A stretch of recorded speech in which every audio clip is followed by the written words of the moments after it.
Hey guys, it's Wayne from Spine Fit Osteopathy and Physiotherapy. Just introducing you today to some concepts, some proper lifting mechanics that are going to make lifting so much easier for you, and some simple strengthening exercises for muscles that tend to become weak, and some simple stretching exercises for muscles that tend to be fall short. Hope you enjoy it. Generally with the stretching exercises, we like to suggest doing a rep range of 10 to 15 reps, perhaps for about 3 sets on pretty much all the exercises that we do. Stretching, just don't bounce in the stretch.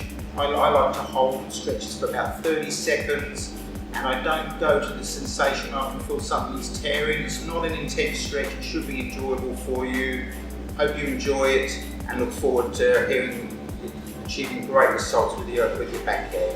All the best. Here we go. First exercise really comes down to proper biomechanics, that is knowing how to lift things. And we feel that if we can integrate strength with technique, is the best way to combat back pain. So I've got a simple weight here that I'm going to lift. It's called a kettlebell, and I've got what we call a dowel. So I'll show you what I mean. This is a dowel. Proper biomechanics would mean that I should keep a straight spine when I move, and when I move, the movement should initiate from my hips. So if you notice, for proper biomechanics, I have soft knees and I lead with my hips. So I push my bottom out, and the dowel stays in contact with my head and my pelvis. If I do it incorrectly and I move inappropriately, and I want to hurt myself, this is what not to do. So if you do it wrong, you forget to stick your bottom out and you bend to the back, the dowel will come away from my bottom.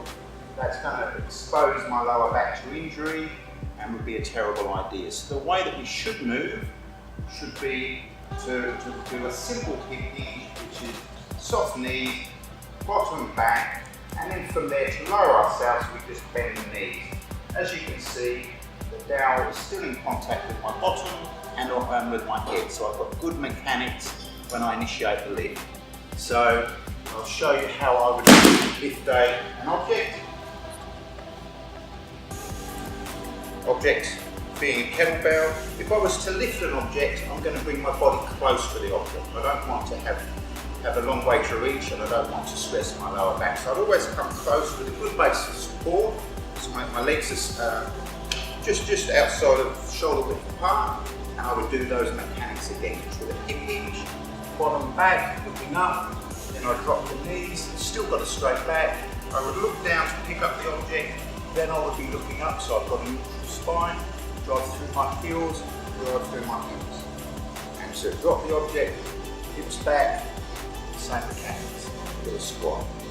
So that's simply proper biomechanics so that we can lift things, so that we don't continually aggravate our backs, introduce flexion in our backs, and predispose ourselves to further problems.